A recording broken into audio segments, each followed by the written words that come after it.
我已经不是什么太子了。现在的我只是一个垂死之人，没有什么人愿意再多看一眼的废人。不，你还有婉儿。你早就不是我的婉儿了。从你下笔写下那封诏书之后，你就离开我了，不是吗？对不起，对不起，是婉儿对不起你。我知道，像我这样的人，根本不值得你去为我牺牲。殿下，殿下，你不要再说，你不要再说，不要再说。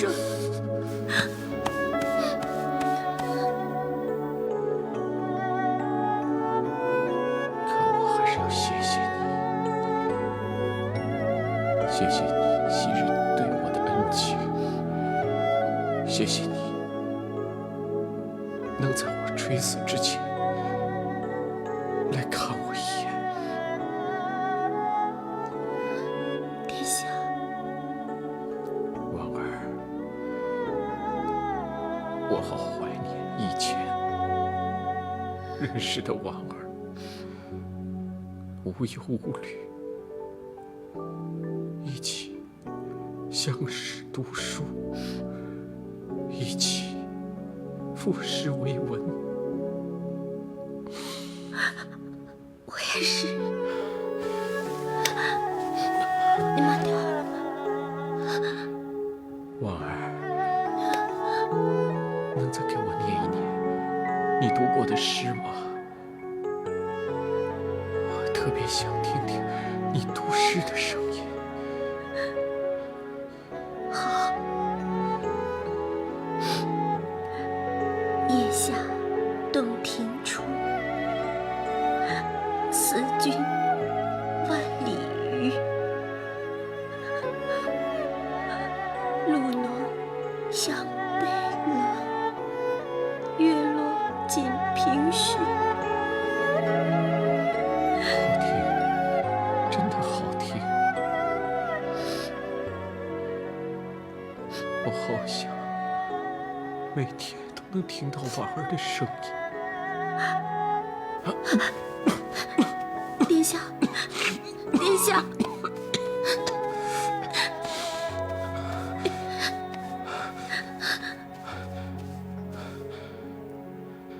婉儿，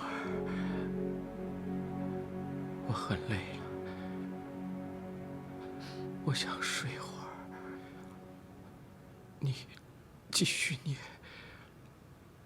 我要听着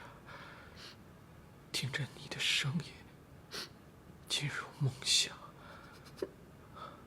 好。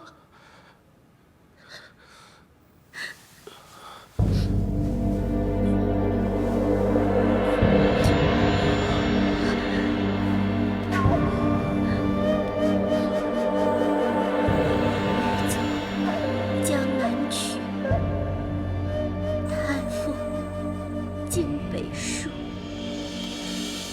书中无别意，唯唱旧离曲。世子谈今处，学成可自留。故谈李老师参见圣荒丘。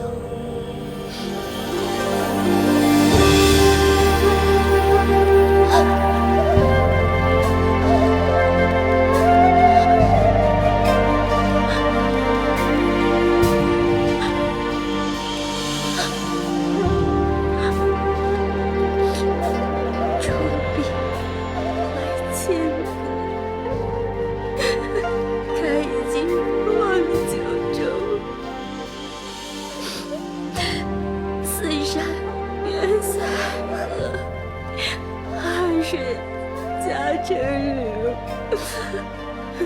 辰华被瞻仰，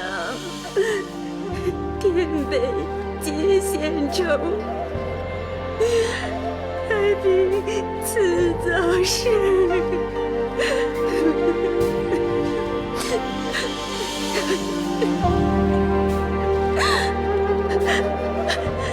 长月寄红袖。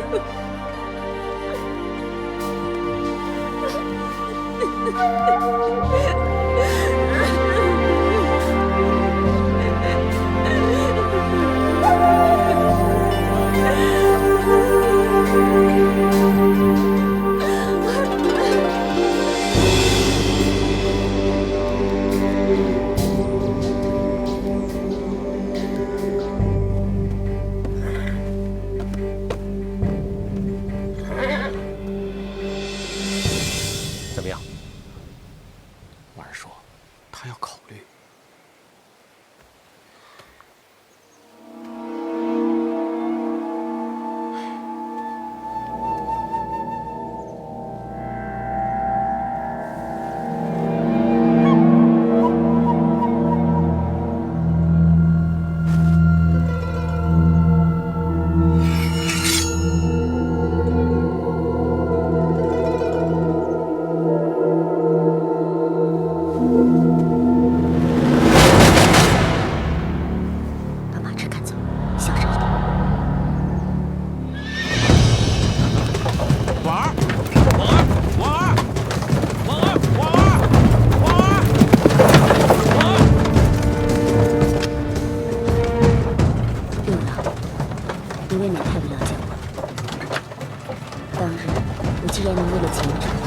放弃太子立信，今日又岂会为你这种小人而押上自己的后半生？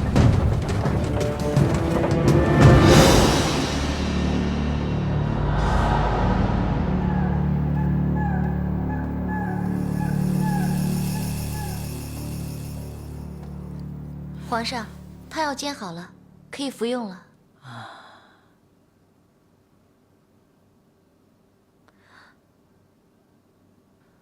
皇上，你怎么了？把你的命卖给朕吧。皇上恕罪，皇上恕罪。把你的命卖给朕，朕保你的家人，日后光耀显赫，无人能比。皇上为什么要奴婢的性命啊？派人杀死陈凤玉的是朕，派人袭击你的也是朕。朕本来没有什么失心病的。为什么呀？朕这么做都是装出来，想瞒过所有人的。故意要让太子夫妇、太平公主、武三思父子、阿瞒父子，通通都以为有机可乘，然后又以为是你串通了陈凤玉谋害朕的，朕叫你夜诛无数。是要让他们误会你想制毒谋害朕，朕还派人让他们把药藏在你的床下，再故意派人把藏的药搜出来。你为什么要这样做？你为什么要陷害我？朕这么做，自然别有深意。但这个你不必知道。不过，你放心吧，朕不会白要你的命的，也不会强人所难。如果你愿意卖命给朕，朕可以给你荣华富贵；如果你拒绝，死后便什么都没有。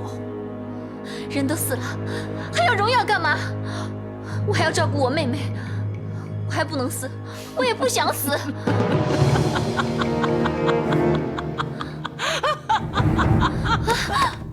朕劝你还是考虑清楚。要知道，无论你答应还是不答应，你的命都是朕的。所有人的性命都是朕的。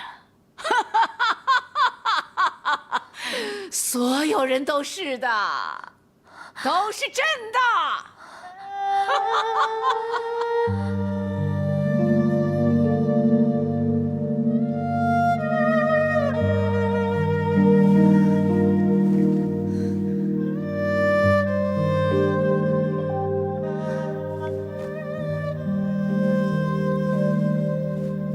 姐姐，对不起，我怕皇上，所以我不敢见你。对不起。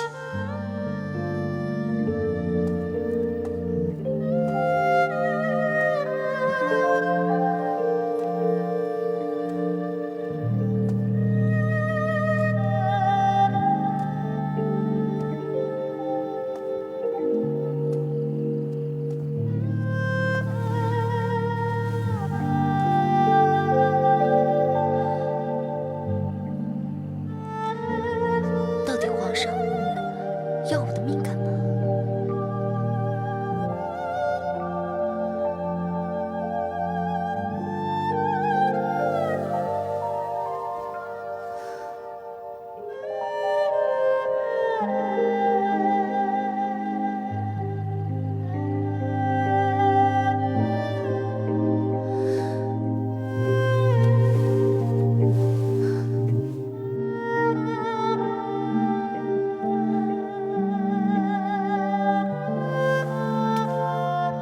姐姐，对不起，你别怪我，对不起。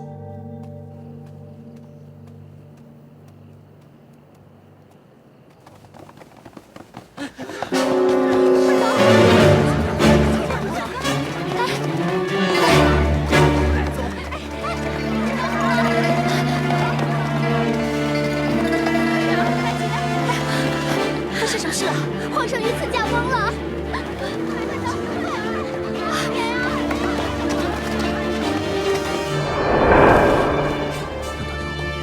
已经下手加害了皇上？我们得马上进宫去，要不然这帝位就让人抢走了。雷长，在，马上给我准备兵马，本宫要进宫。遵命。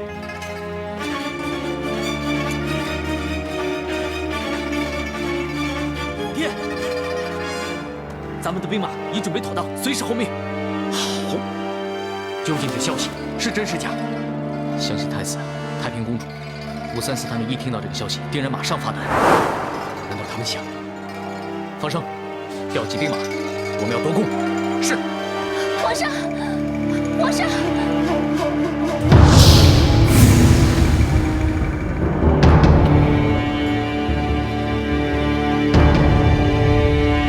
皇上，你不是？朕故意散布谣言，说朕遇刺身亡。皇上，你为什么要这样做？朕是想知道，在朕的身边，到底有谁想争夺朕的皇位？皇上，他们现在正迫不及待地通通向这儿跑来。真不愧是我武曌的子孙呐！皇上，奴婢不明白，你为什么要让你的亲人跟你争夺皇位？这样做对你有什么好处？只要同我争夺皇位的，我都要将他铲除，永保我江山天下太平。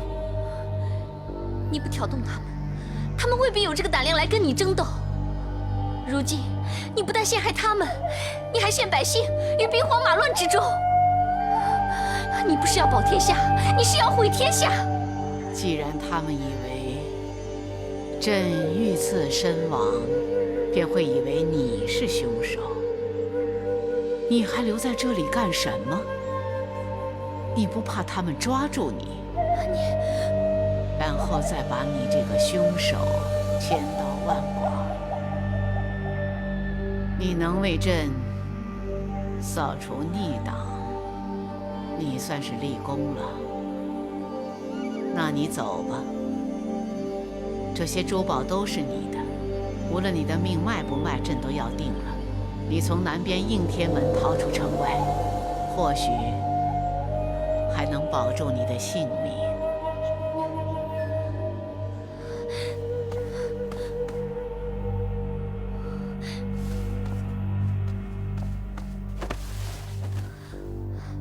不过奴婢的贱命是终究不会卖给你的，我一定会好好的活下去。这些是你给我和我妹妹一起生活的盘缠。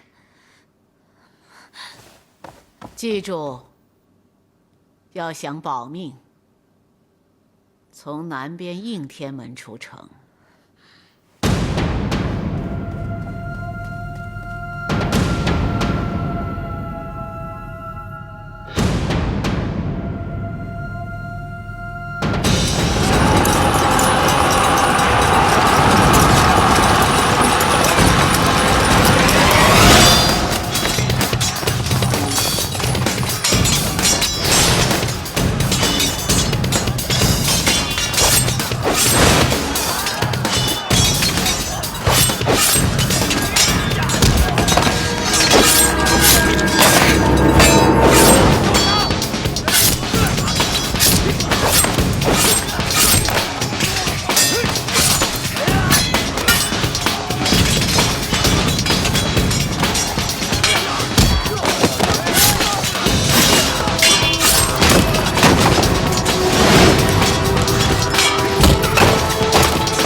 皇侄、皇媳，看见朕还没有死，很惊奇吗？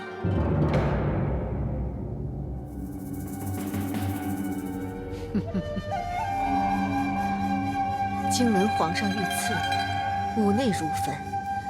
如今见您安然无恙，媳妇也就放心了。太子妃平时柔弱不争，可第一个说话的就是你。这样锋芒毕露，要想坐上朕的龙座，恐怕难以服众啊。自古成王败寇，秦始皇灭六国，一统天下。汉高祖四面楚歌，逼死项羽，哪一个不是锋芒毕露，锐气逼人？伶牙俐齿，气势不小啊。不过要做龙座的，究竟是你呢，还是太子，我的皇儿？母皇，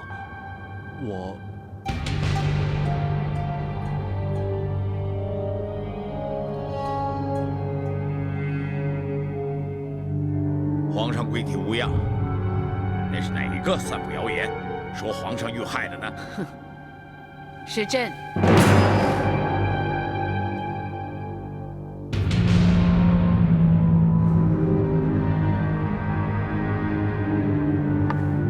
怎么？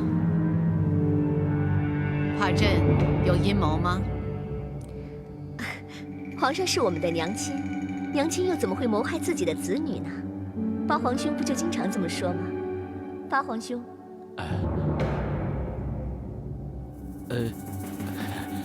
皇妹说的对，母皇一向疼惜我们，可能是跟我们开玩笑。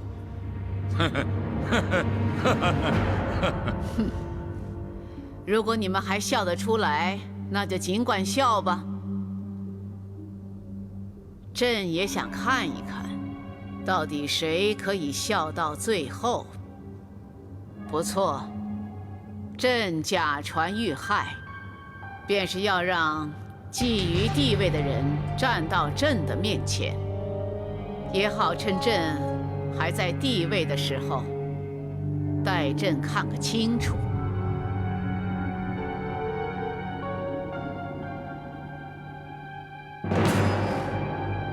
阿满，你也等不及了，跑来要朕退下来吗？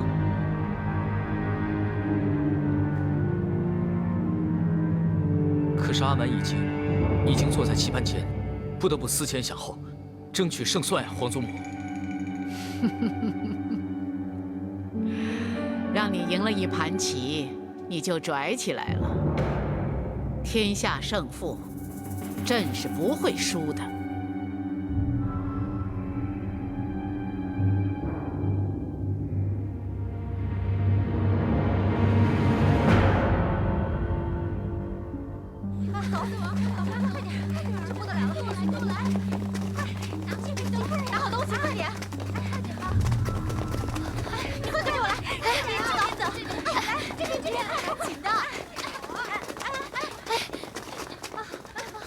小鱼啊，小凡姐，你终于回来了！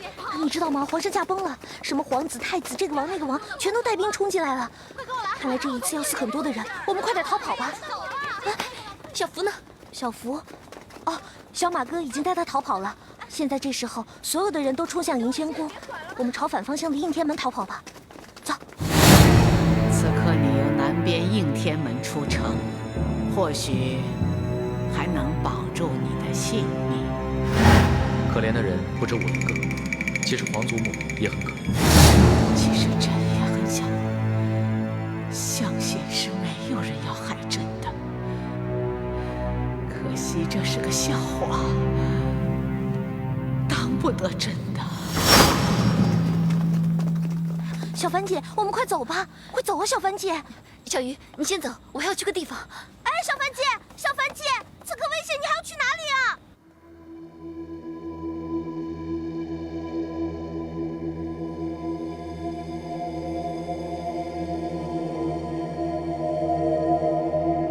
皇上，臣所统领的下官，太子，连同凤阁侍郎张柬之，公主麾下的兵马，襄王府司马袁术己，4路兵马齐聚玄武门。皇上，真的有把握？4路兵马，听起来声势多浩大呀！说穿了，不过是乌合之众。他们不是在玄武门正厮杀吗？皇上，你的兵马已经是杀的杀，降的降，全没了。就算我们的兵马都是些乌合之众，也足以让你屈膝投降。朕的兵马全没了，这么说，镇城外的10万兵马也被你们杀尽了？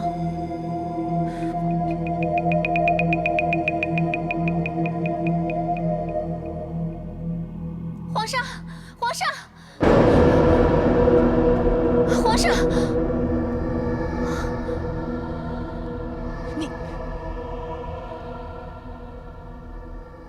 你为什么回来？皇上，快说，为什么偷偷闯到宫里？谁派你来的？是何居心？奴婢不敢，奴婢是这里的宫女。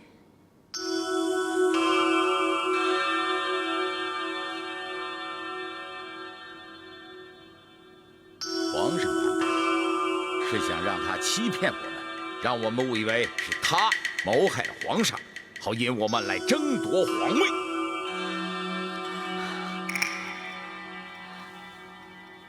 既然只是一个傀儡，皇上看到他何以如此震怒？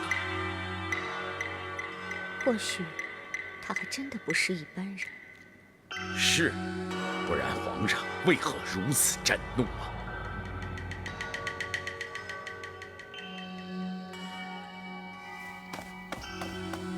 爹！城外10里之处发现废弃大将军率领10万兵马，动向不明。原来你调动吐蕃突厥10万大军，是来对付我们的。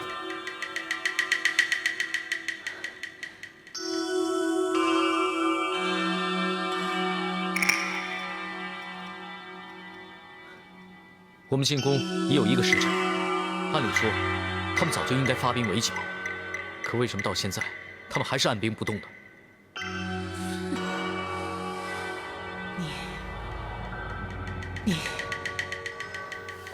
你为什么不去应天门？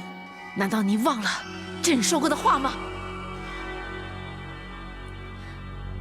奴婢是想逃出去，但是奴婢……但是什么？奴婢看到有兵马来到迎仙宫，奴婢担心皇上有事，所以奴婢……你担心朕？啊？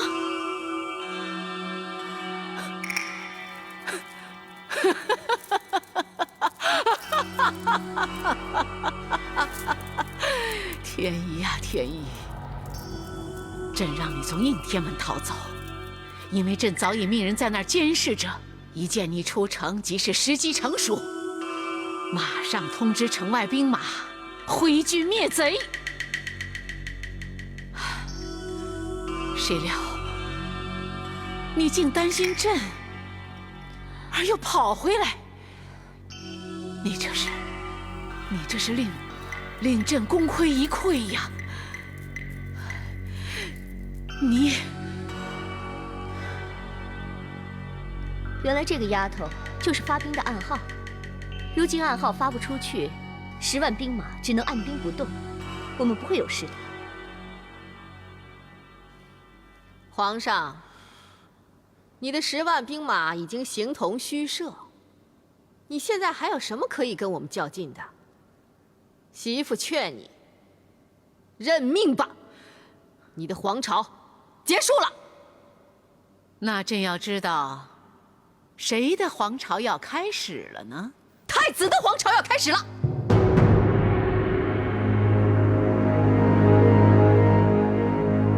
皇上，我劝你还是收手退位吧。慢着，皇嫂，皇上退位也未必就是七皇兄继位吧？今日天下已姓武，继位的皇帝他也得姓武。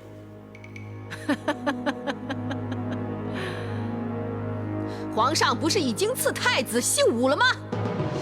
既然如此，太子继位那是顺理成章，有何异议啊？皇上的儿子又不是七皇兄一个，8皇兄不是也曾经当过皇帝吗？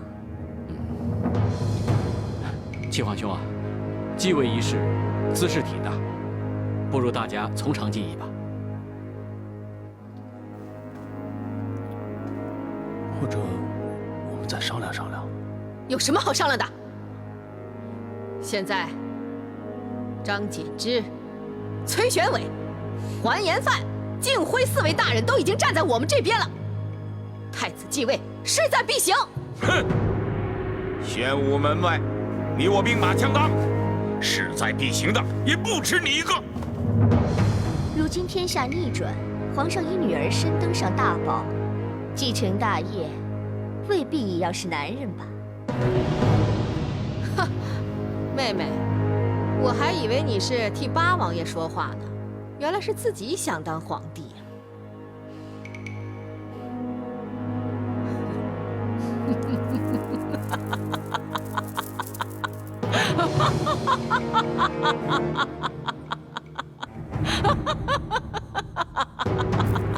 看看你们，龙位还没有坐上呢，就开始狗咬狗了。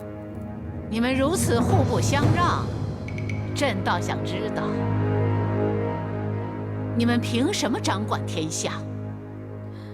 天下谁属，已经跟你没有关系，退不退位，由不得你。是吗？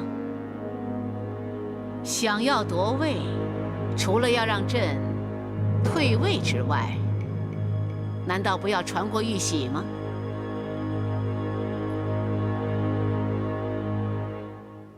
难道你已经把玉玺藏起来了？哼，没有玉玺，就是登上皇位，那也是名不正言不顺。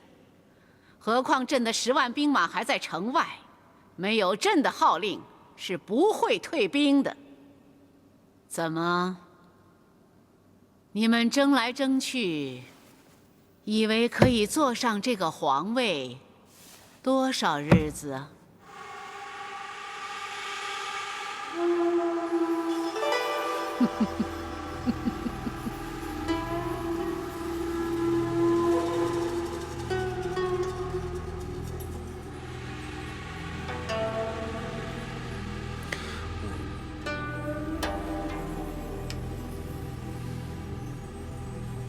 太子继位，人心所向，大势所趋。如果你们要争，那就会失去人心，自取灭亡。人心所向，大势所趋。哼，我们几个凭什么坐在这里啊？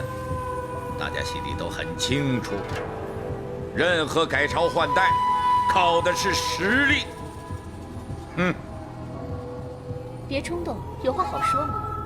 坦白说，我们怎么会在这里？还不是想当皇帝。莫忘记，如今兵临城下，玉玺又不知所踪。如果我们还要自相残杀，恐怕未当皇帝便成鬼了。我觉得皇姑所言确实很有道理。如今谁当上皇帝，都要面对皇上在城外那10万兵马，我们哪一个可以应付？不如我们再跟皇上好好商量商量。其实未必一定要让皇上退位。现在事情到了这个地步，就算再怎么商量，也是无济于事。既然皇上设计坑我们，看来他根本就不想传位给我们任何一个人。母皇年事已高，总要找人继承大统。不想传给我们，难道真的想传给那2个张氏兄弟？我败给谁都认了，唯独那2个不男不女的妖人绝对不行。如果那样，我定会杀了他们。可他们2个是皇上的男宠，如果杀了他们，这样会让事情弄得更僵。不如收买他们，让他们去说服皇上。你这是与虎谋皮！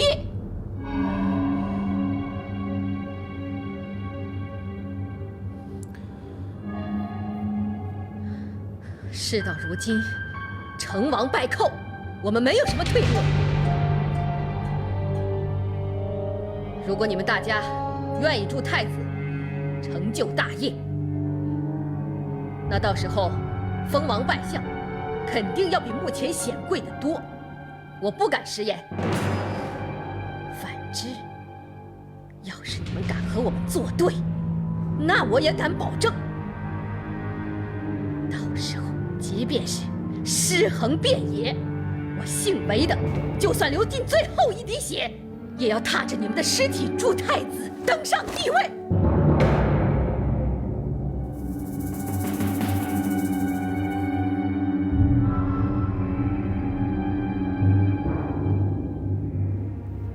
知道朕正在设计对付想要夺位的人，难道你以为朕不会早有防备？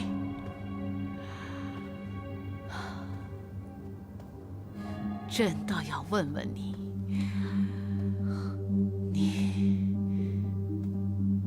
你到底担心什么？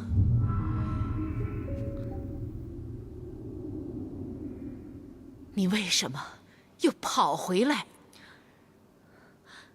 奴婢也不知道。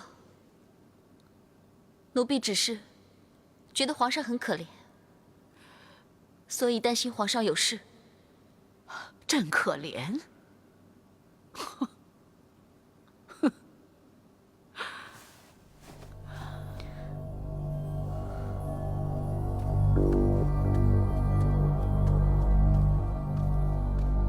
很多人都说朕残暴、冷血淫乱，可从来没人说过朕可怜。究竟朕何以可怜呢？要杀皇上，都是皇上的至亲，骨肉相残，这不可怜吗？虎毒不食子，可皇上却要先下手为强，难道不可怜吗？皇上不相信没人害你，所以故意给大家机会，结果他们真的来了。皇上也真的对了，所以奴婢觉得皇上更加可怜。朕曾经陷害过你，想杀你，可反过来你倒可怜朕。你说过你有妹妹要照顾，所以你绝不能死。你却担心朕比你自己和妹妹还要多。奴婢的妹妹现在有人照顾着，而且奴婢也不打算为皇上而死。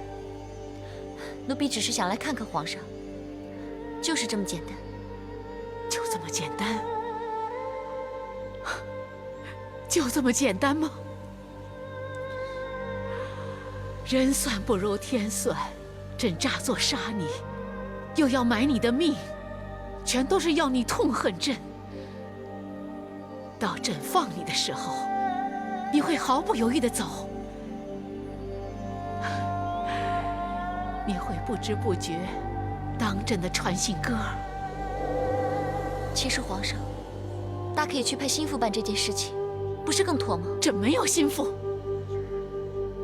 有的只是可以利用的人，事关重大。朕的子女侄媳怎么会不严密监视朕身边的人？利用一个无关痛痒的人，本来最是妥当。你却这么简单的跑回来，让朕败得无话可说。皇上，他们真的会置亲情于不顾，为难你吗？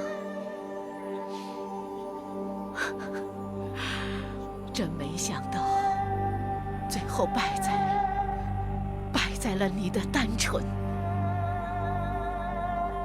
败给了你的善良。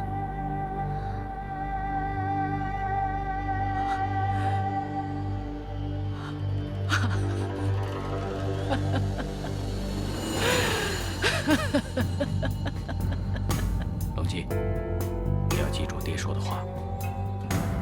知道，爹。皇妹，那我说两句。皇兄请讲。皇嫂，我们现在4路人马，总共不过3、4万。就算我们拼尽全力，又如何敌得过10万雄师？要拼死周旋。要是我们败了，你们就把责任推到我姓韦的身上。好气派！假如你真的能够运筹帷幄，那我534也乐得成人之美。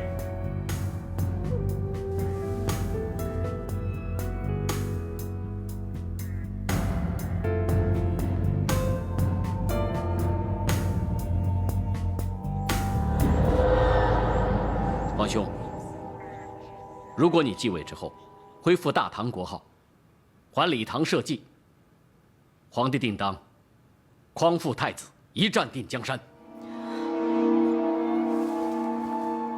多谢皇帝。此事凡我李唐子孙人人有责，皇帝请放心。若皇兄登上大统，一定不会忘记皇帝之元首。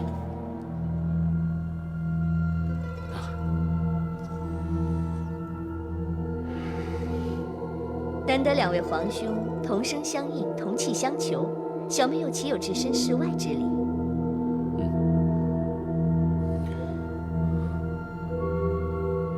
你们高兴得太早了吧？都想过没有，如何对付那城外的10万兵马？如何找到玉玺？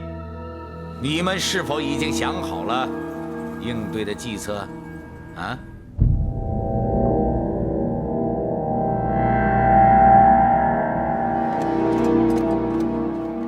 启禀太子太子妃，内侍有人上官婉儿求见。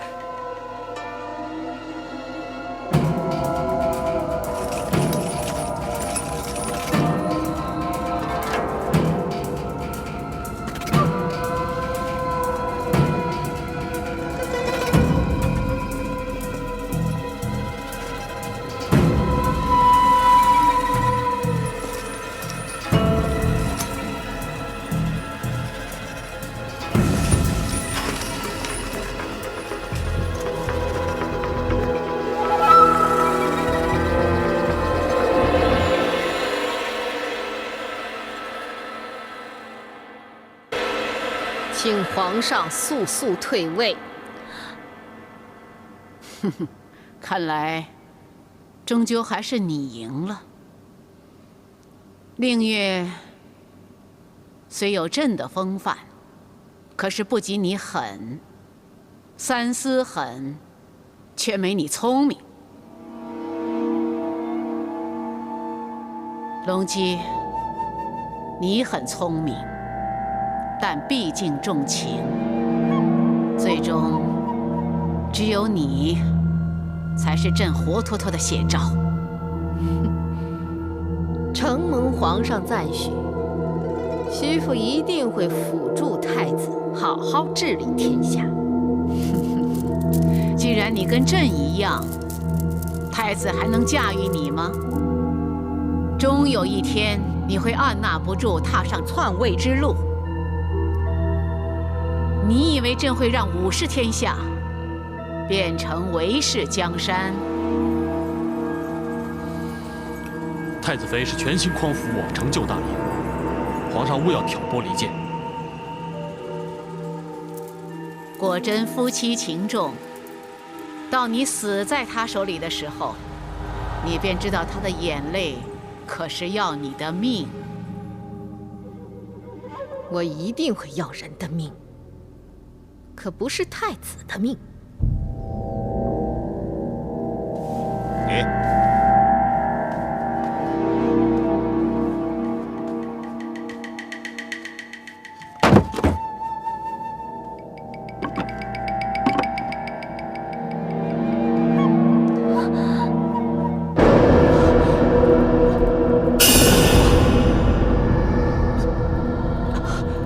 虎狼，刘郎。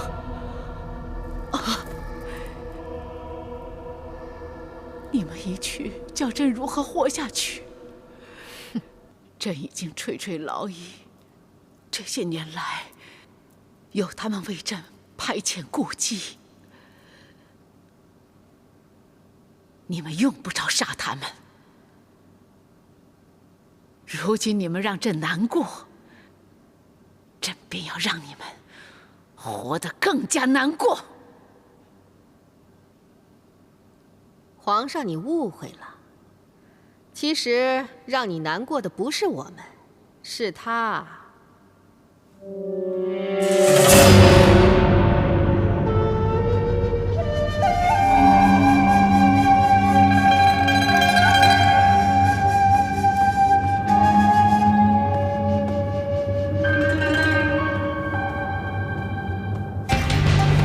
婉儿叩见皇上。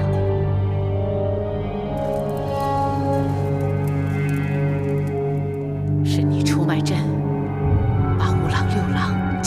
他们。请皇上恕罪，婉儿也是情非得已。在宫中，要生存到最后，便要依傍最大的靠山，这也是皇上教婉儿的。婉儿知道，皇上始终对婉儿跟六郎的事耿耿于怀，更何况皇上年事已高，如果婉儿不另谋出路的话，婉儿恐怕很难生存下去。王任对你如此信任，对你委以重任，你竟然投靠他们，而如此出卖朕。你已经看过锦盒内的东西了吧？你把它给了太子妃。委以重任是真，可相信婉儿却未必是真。皇上将婉儿跟张氏二人送到城外去，难道不就是为了监视婉儿吗？这两个小人早有谋反之心，此举无疑是送羊入虎口。婉儿也是为了自保，献宝卖主，情非得已啊。连那两个跳梁小丑也敢造反，朕早知道你们所有的人都会害朕，朕想不到竟然连你们这些微不足道的蝼蚁都想造反，这才是天下最大的笑话！最大的笑话！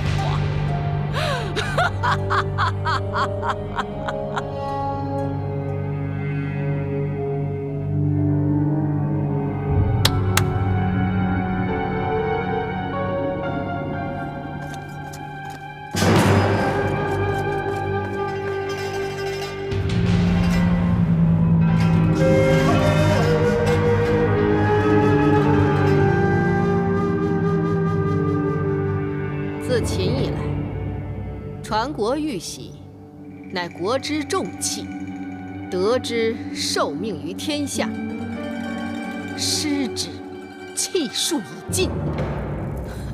如今这玉玺在我手里，你那10万兵马岂敢轻举妄动？谁敢阻我太子登位？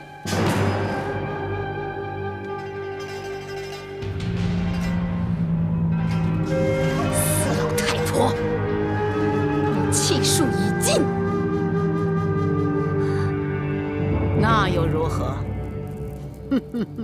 没有朕的旨意，他们是不会轻易退兵的。你们高兴得太早了。那么好，你们两个上来呀！当一队坐困愁城的帝后，当一队坐困愁城的帝后吧！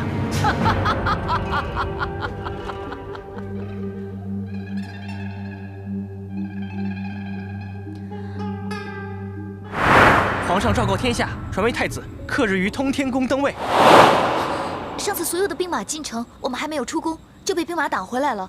我早就知道会有一场大变，果然真的天变了。这次，不知道会有多少人头要落地了。哎呀，多少人要遭殃啊！这个怎么办？对呀，这一次我出人头地的机会来了。顺应天时，受兹明命，朕承皇天之眷命，赖烈圣之洪修，奉上皇圣神皇帝之诏，于正月25之告天地宗庙社稷及皇帝位，深思付托之重，持切敬业之怀，望室内之臣不懈于内，忠志之士忘身于外，大赦天下，与民更始，钦此。神龙元年正月25日，太子李显即帝位，册封韦氏为皇后，封相王李旦为太尉，太平公主加号镇国，梁王武3司禁卫司空，访宫女3000，另免金岁税赋。正月26日，上皇帝武曌移居上阳宫。2月7日，新帝李显率百官拜谒上皇帝，赏尊号则天大圣皇帝。2月初4，新帝复国号为唐。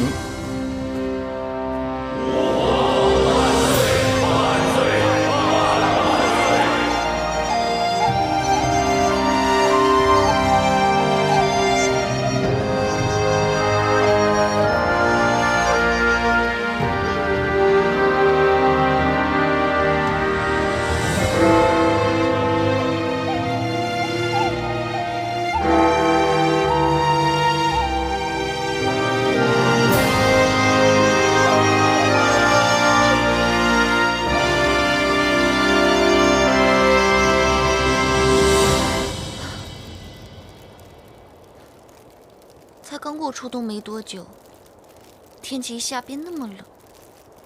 此刻这里犹如冷宫，门前冷清，冷暖人情。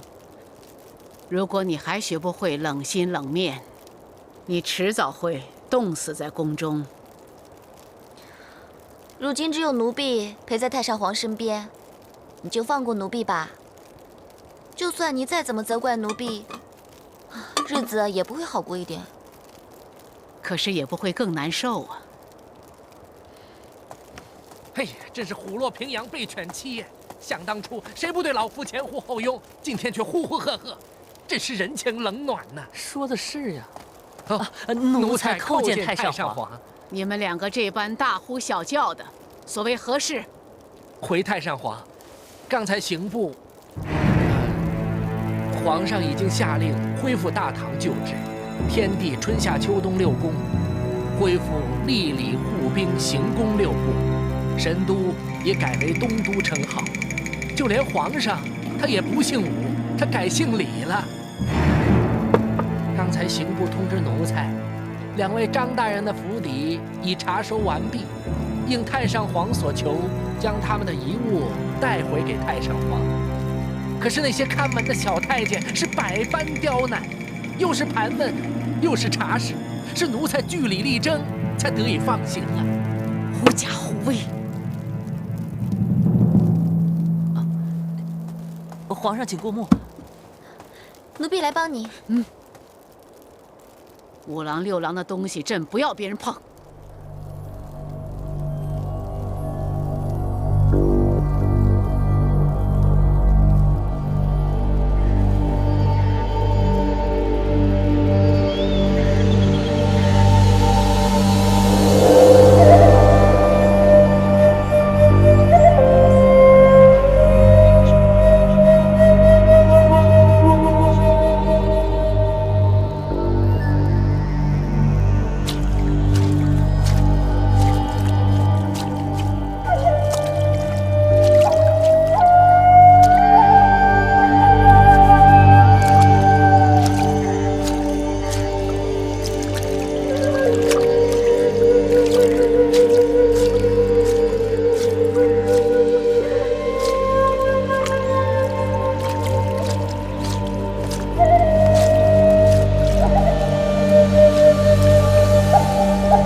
奴婢参见郡王爷。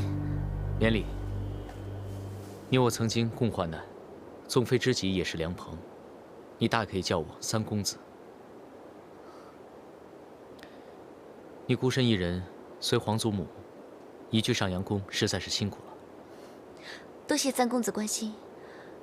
虽然如今就只有奴婢一个人伺候太上皇，不过奴婢觉得跟太上皇相处反而容易多了。奇怪，现在皇祖母大权旁落，被皇上软禁于此，照理应心情渐佳，为什么反而容易相处了？从前太上皇生杀予夺，喜怒无常。虽然现在说话一样尖酸刻薄，但不知怎的，总觉得风趣的多了，跟他说话也轻松的多了。皇祖母一直背负天子大权，不但被压得喘不过气来，连人性也几乎泯灭了。如今失去大权，反而让他得到了解脱，终于恢复了人性。如此说来，那太上皇是因祸得福了。孟凡，可否留心皇祖母的举动？若有什么情况，马上通知本王。太上皇曾经说过，三公子最重亲情。可是如今，太上皇只不过是一个年老多病的老人家，三公子何苦要如此对待他？本王这样做，也是为了皇祖母她老人家好。这大半年来，10万兵马依然屯兵城外，皇祖母始终不肯下令退兵。皇上皇后深感害怕，秘密调度各地兵马。皇祖母又怎么会想不到呢？所以兵戎相见，早晚之事。如此说来，那百姓岂非又要活在兵荒马乱之中？如果事情真到了那个地步，以皇后的品性，宁愿玉石俱焚，也绝不会让皇祖母得逞。如此一来，皇祖母难免危机四伏，所以我才需要你来帮我这个忙。三公子未免干戈大旗，为保太上皇性命，奴婢实在佩服。不过，奴婢不能出卖太上皇。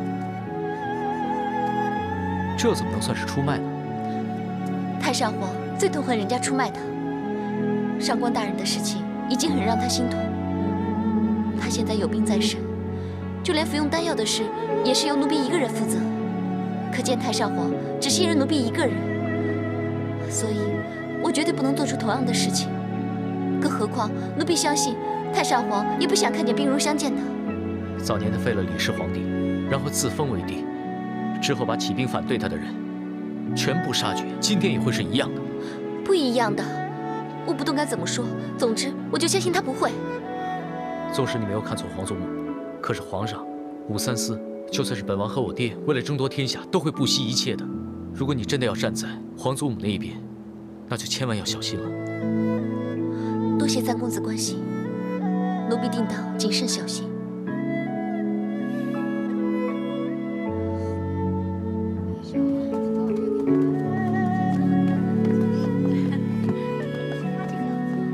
新帝登基，放了3000多宫女出宫，可是就是没有我们的份儿。你不是自愿进宫的吗？怎么又想出宫了呀？当初入宫只因家贫，只为混个3餐温饱。可如今看到越秀姑姑无辜枉死，小凡姐又陪着太上皇被困上阳宫，想到这一切，我真的好怕呀。小福姐，你说小凡姐还没有机会离开上阳宫回到这里吗？谁知道啊！但是我已经叫小马去打听了，到现在还没有消息。不过听说皇后最恨太上皇了，如今皇后得势，万一要对付太上皇的话，说不定小凡姐会被拿去陪葬，永远都出不了上阳宫呢。哎，这也未必。听说小凡姐跟太上皇相处的不错，到时候如果太上皇再次得势的话，那小凡姐就可以飞上枝头了。我们还得巴结她呢啊！哎呀，我们这些宫女啊，半点由不得自己，只能任人鱼肉啊！我才不要任人鱼肉呢！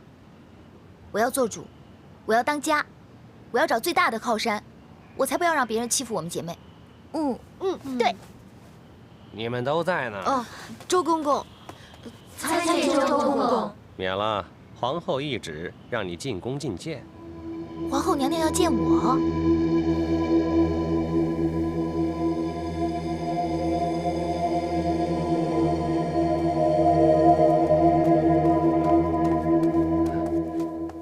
娘娘，奴婢叩见娘娘。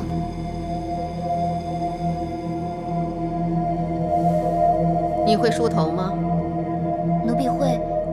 奴婢的手艺是上服局的赵上服亲自传授的。赵上服，从前那个死老婆子一直找他梳头，来吧。是。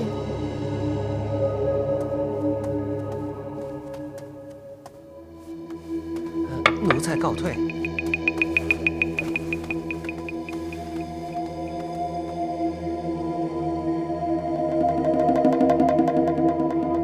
娘娘的头发秀发如丝，怎么梳都好看。你很会说话呀，也很会把握时机，不像你姐姐那样。娘娘认识姐姐？认识。那个死老太婆子不是很喜欢她吗？要是那死老太婆子还在位的话，你姐姐一定会取代上官婉儿，成为她身边的第一红人。不过呀，要是等那死老太婆子死了，你姐姐也一定会跟着她一起下葬的。姐姐一向鲁莽行事，如果有冒犯娘娘的地方，请娘娘恕罪。我叫你来就是要给她一条生路啊！皇后娘娘驾到！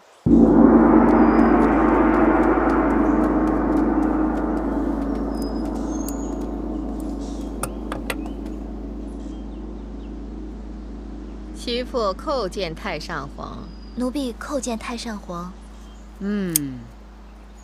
奴婢叩见皇后娘娘。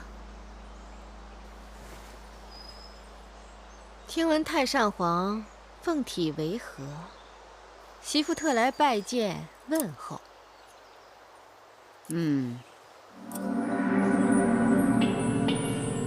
哎呀，这蜀往东来的，身体不好，要及时进补啊。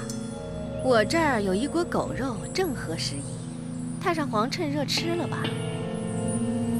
狗肉，你凡事当真，出人意表。啊，哎呀，是因为这条狗太不听话了，我把它关起来，狠狠地打了一顿。可没想到它太老了，经不起打，被打死了。哎呀，谁让它不识时务，到现在居然是尸骨无存。关门打狗只有死路一条，不过朕劝你要一击必杀，否则赶狗入穷巷，迟早被这条狗反咬一口。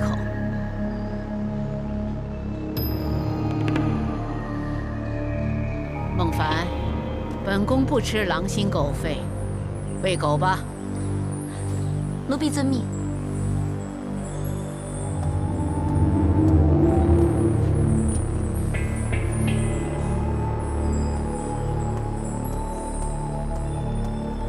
孟夫，你也退下吧。奴婢告退。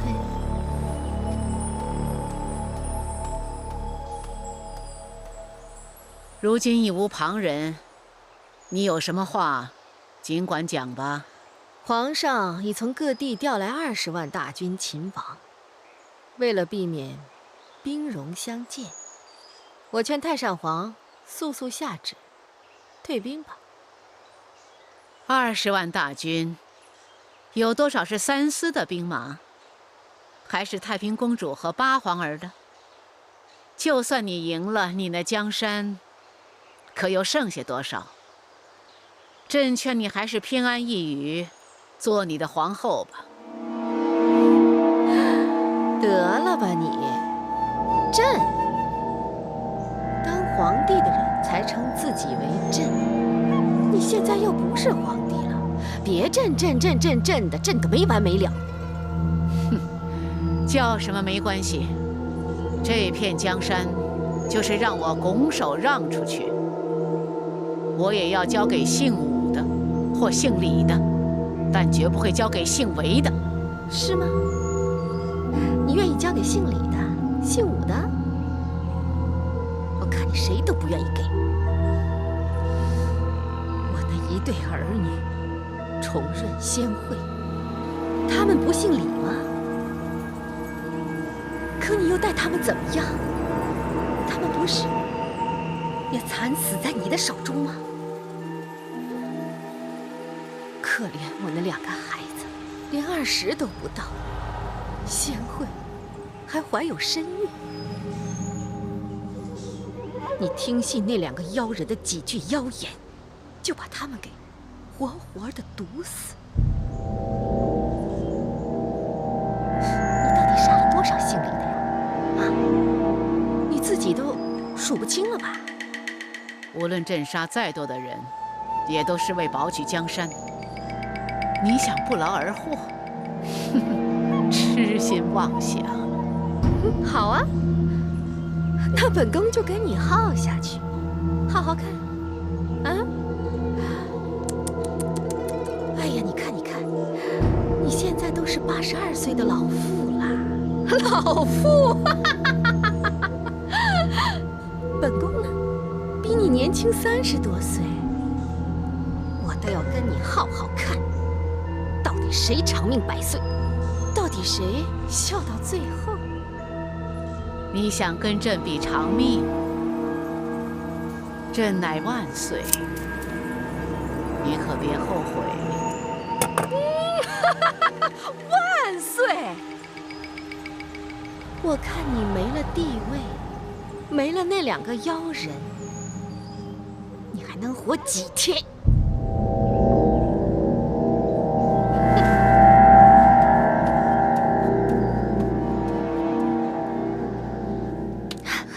妹妹可好？原来你去服侍了皇后娘娘，那你以后一定要谨言慎行，万事小心呢。我才不像姐姐那么爱闯祸呢。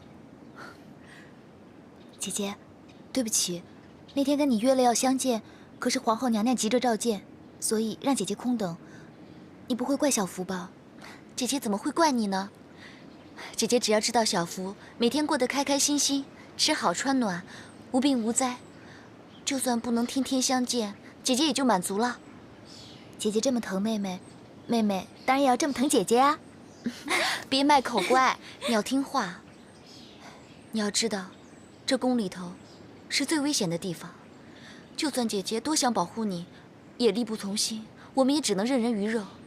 所以你要记住，不论什么都比不上保命重要。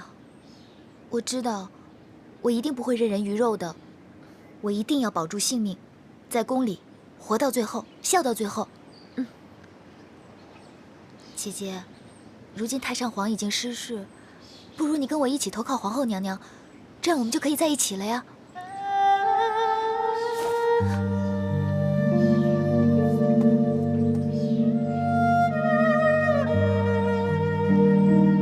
是皇后娘娘让你来跟我说的。是，她要你打听太上皇的一举一动，如有异动，及时禀报。不行，我不能背叛太上皇。为什么？现在全天下的人都觉得你们是一伙的，他们一直都是水火不容。他日如果太上皇归西的话，皇后娘娘一定会对你不利。姐姐，你要未雨绸缪啊！太上皇已经众叛亲离，如果我再这么做，他太可怜了。在这宫里，实在有太多可怜的人，帝王、皇亲、宫女、太监，莫不在争斗之中。姐姐不想卷入其中，更加不想让你深受其害。你跟皇后娘娘还是疏远些好。姐姐，你太天真了。现在宫中最大的势力就是皇上，还有皇后娘娘，非有即敌。皇后娘娘说过，他日如果太上皇归西的话，她要你一起殉葬。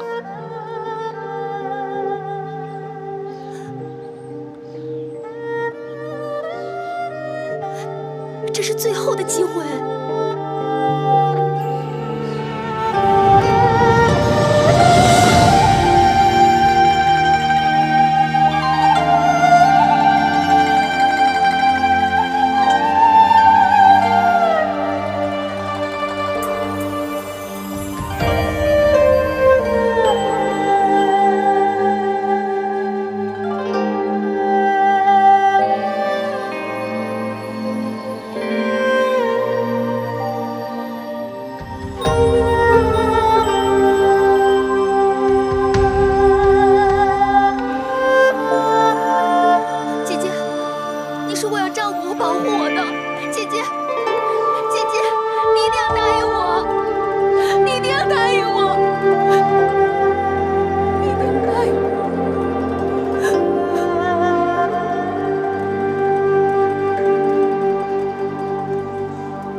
姐妹重聚，不应该很开心吗？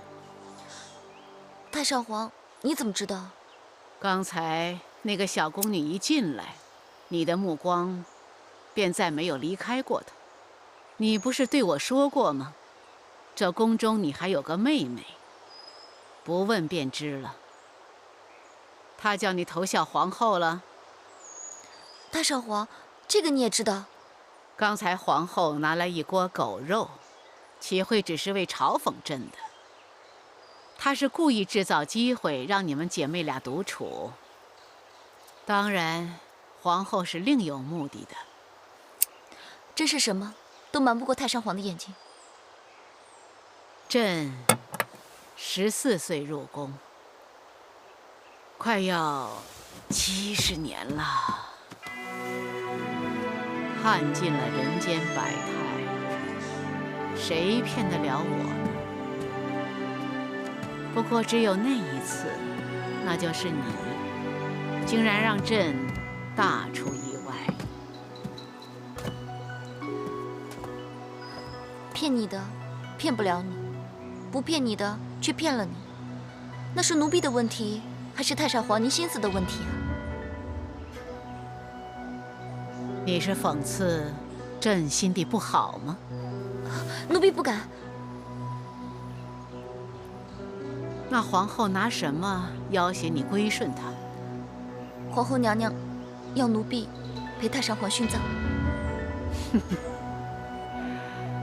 她就只有这点伎俩，真是难成气候。其实太上皇，您这么英明，曾经什么都拥有过，为什么不退下来，好好独享余生呢？要来劝朕吗？你是怕皇后对朕不利呢，还是真怕要为朕陪葬？朕是长生不老的，所以你也死不了。那奴婢真的是要祝太上皇您万岁万岁万万岁了。哼，信不信由你了。以前太上皇还精神百倍，可如今太上皇睡得都没之前多了。就算不为自己的身体想想，也该为奴婢们想想吧。身陷困境，你还如此放轻松，真不简单呢。奴婢的心情重得像石头一样，差点一沉不起，怎么会轻松呢？死不了的。当日朕当众夸赞皇后跟朕相似，但是令月三思一定甚为不服。就算响儿已经登位，他们两个早晚会图谋不轨。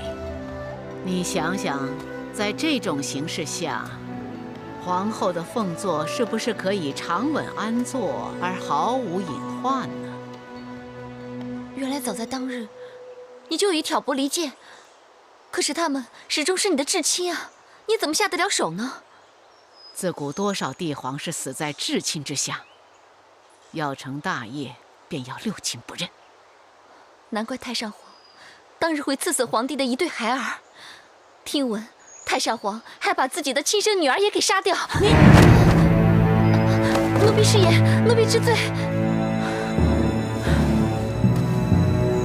走，快走，别烦朕。奴婢告退。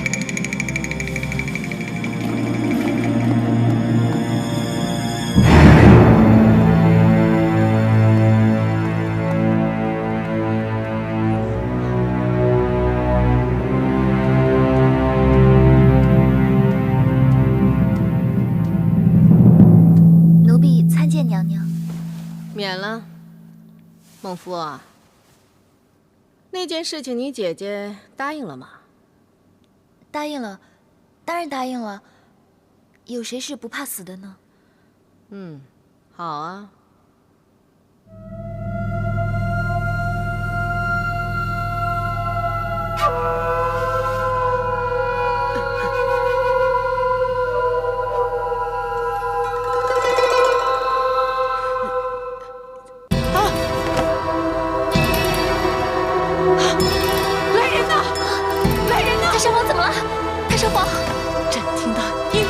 声吗？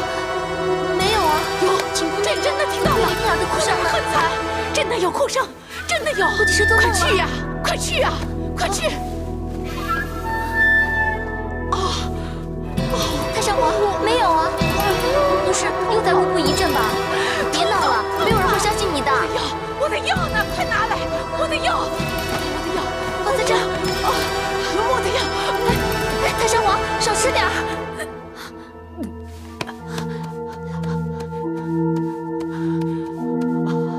怎么样？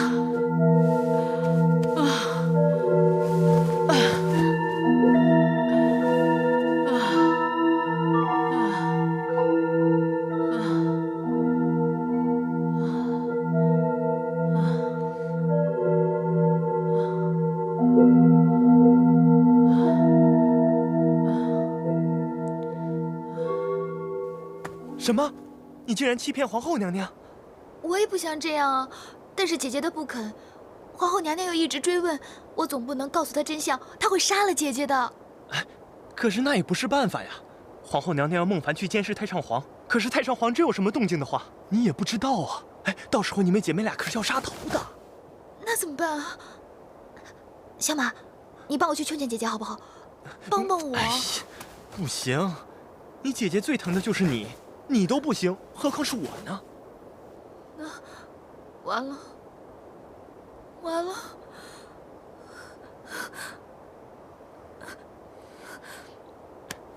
孟福，孟福，我再帮你想想办法就是了嘛。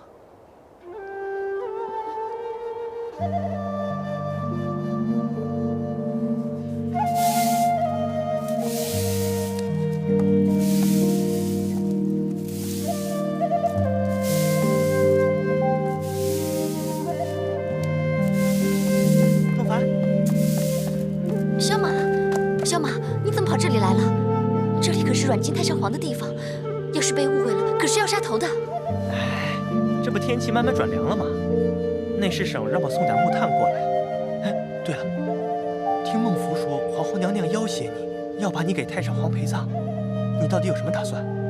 我也不知道，船到桥头自然直吧。孟凡啊，有的时候在宫里自私一点，没有人会怪你的。我知道，我也很自私，我不想死，我也会想尽办法保密。但是，我不想为了保密而赔上别人的命。我知道你一向很固执，可是万一到了危急存亡的时候，希望你想想孟福，不要以身冒险。我明白，我还要打扫，你把东西先放那边吧。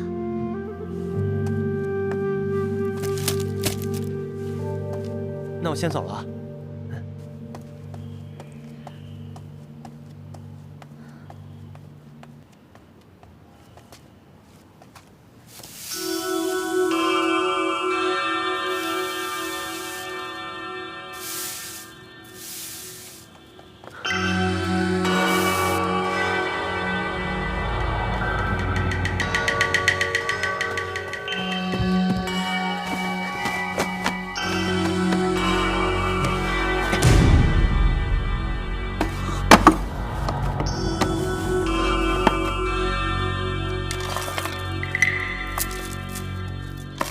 小马，你在干什么？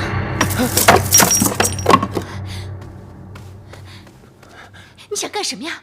孟福怕皇后娘娘对你不利，你没有答应孟福，万一太上皇这边有什么异动的话，孟福不能通知娘娘，到时候你们两姐妹就更加不得了了。所以啊，所以你就偷偷跑来这里，看看太上皇有什么秘密，然后你好回去，让孟福对皇后娘娘有所交代。孟凡，孟福这样做也是为了你啊。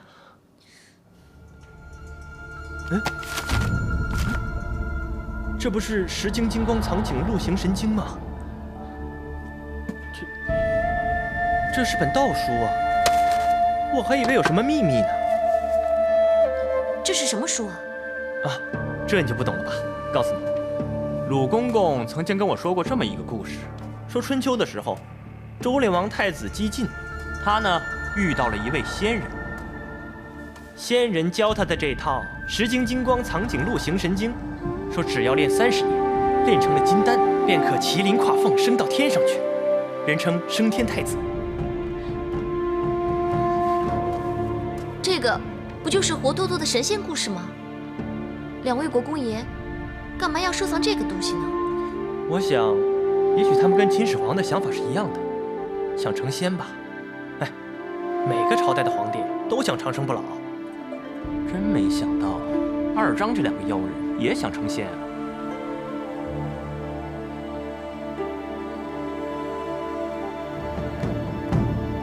啊！来人呐！来人呐！来人啊！来人呐！太上皇，太上皇怎么了？奴婢来了。太上皇，怎么了？朕又听到婴儿的哭声了。上阳宫内冷冷清清，哪来的婴儿啼哭啊？有啊！太上皇，您服了丹药了吗？服了。你为何问这个？太上皇不是跟奴婢说过，太上皇是长生不老的吗？所以奴婢也死不了啊。你想说什么？太上皇为什么会喜欢2位国公爷呢？是因为他们年轻，还是太上皇以为他们可以令你年轻呢？太上皇听过石金金光化形灵丸吗？你看了5郎6郎的遗物啊？奴婢本来以为太上皇是为他们的死而伤心，却原来是为自己在伤心。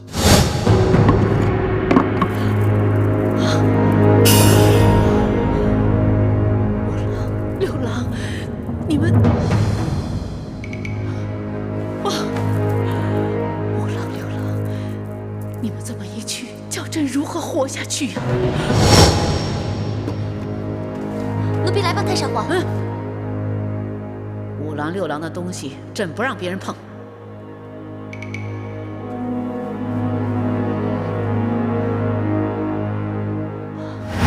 因为他们死了，就没有人为太上皇去炼制长生不老的丹药。